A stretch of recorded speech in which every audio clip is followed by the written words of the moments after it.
हार गया लेकिन खुद से जीत गया। दोस्तों, हरीश नाम का एक लड़का था। उसको दौड़ने का बहुत शौक था। वह कई मैराथन में हिस्सा ले चुका था, परंतु वह किसी भी रेस को पूरा नहीं करता था।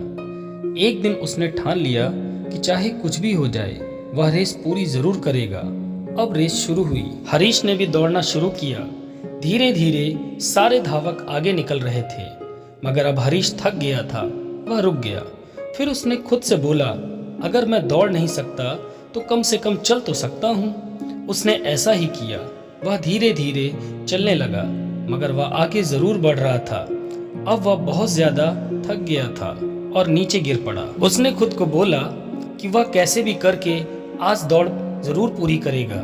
वह जिद करके वापस उठा, लड़खड़ाते हुए आगे बढ़ने लगा और अंततः वह रेस पूरी कर गया। माना कि वह रेस हार चुका था, लेकिन आज उसका विश्वास चरम पर था, क्योंकि आज से पहले रेस को कभी पूरा ही नहीं कर पाया था।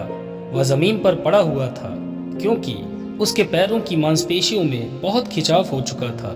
लेकिन आज वह बहुत खुश था, क्योंकि आज वह हार कर भी जीता था। दोस्तों, हम भी तो इसी तरह की गलती करते हैं। हमारी लाइफ में कभी भी अगर कोई परेशानी होती है तो उस काम को नहीं करते और छोड़ देते हैं। अगर आप एक स्टूडेंट हो और रोज 10 घंटे की पढ़ाई करते हो और किसी दिन कोई परेशानी की वजह से आप पढ़ाई नहीं करते, मगर आपको भले ही 5 घंटे मिले तो आपको पढ़ना जरूर चाहिए। हरीश की कहानी से हमें यही सीखने को मिलता है कि अगर हम लगातार आगे बढ़ते रहें तो एक दिन हम हार कर भी जीत जाएंगे।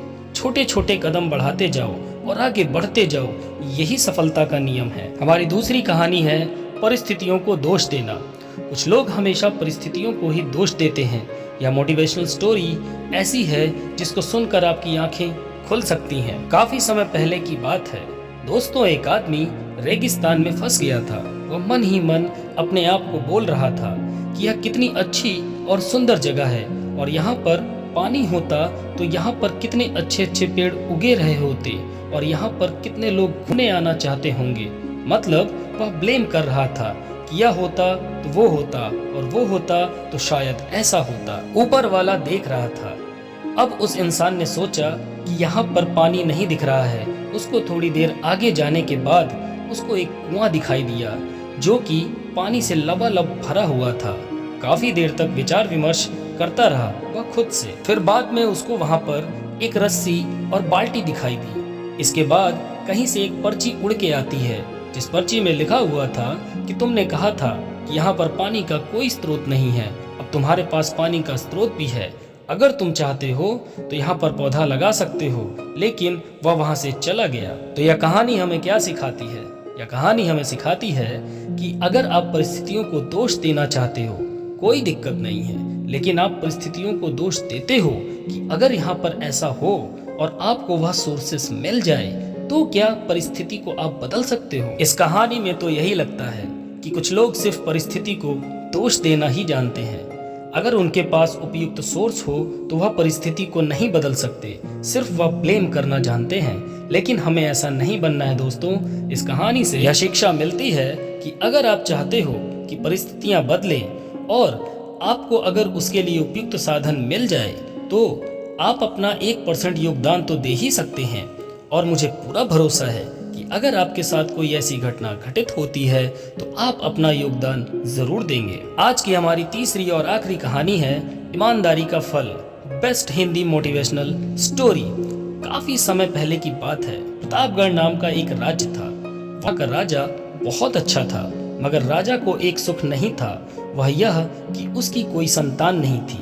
और वह चाहता था कि अब वह राज्य के अंदर किसी योग्य बच्चे को गोद ले, ताकि वह उसका उत्तराधिकारी बन सके और आगे की बागडोर को सुचारू रूप से चला सके।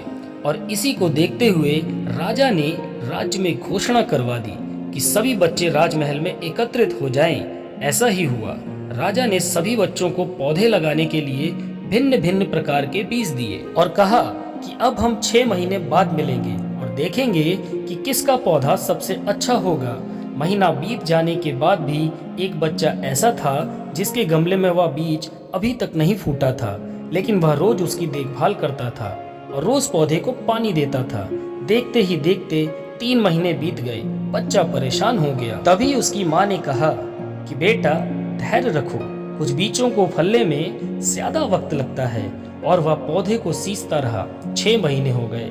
राजा के पास जाने का समय आ चुका था, लेकिन वह डरा हुआ था कि सभी बच्चों के गमलों में तो पौधे होंगे और उसका गमला खाली होगा।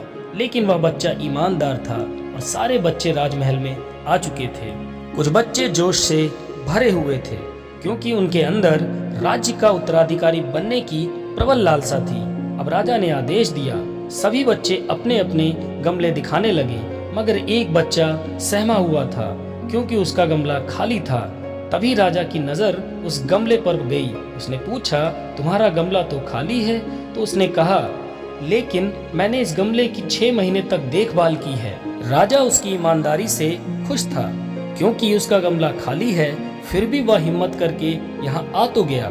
सभी बच्चों के गमले देखने के बाद राजा ने उस बच्चे को सभी के सामने बुलाया। बच्चा सहम गया और राजा ने वह गमला सभी को दिखाया।